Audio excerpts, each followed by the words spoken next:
My call began early in my life.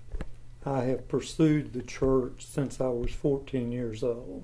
Sitting in the back pew one Sunday morning, Brother Dale Scott preached a really heart-wrenching sermon. And at the end of the service, I could not get out of the pew. I sat there crying, didn't have a handkerchief. My wife had to go get paper towels for me. And I just didn't have the strength to get up. And it was meant to be.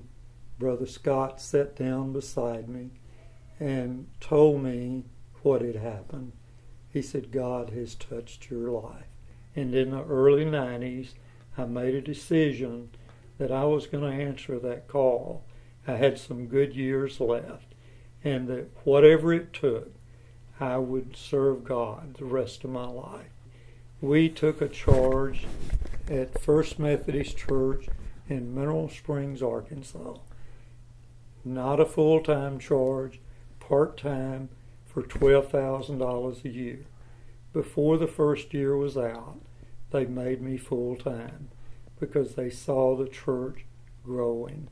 For some reason, we attracted people to the church.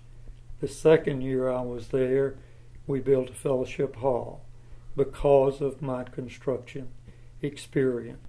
My plans for the future are to continue to work in the church in whatever volunteer way the church decides.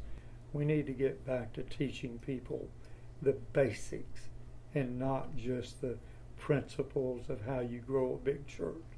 It's the smallest church in our conference may be the one that's most heartfelt and not the largest. Money does not make a church. It's what's in the heart. We have two sets of eyes in our body, one in our head and one in our heart.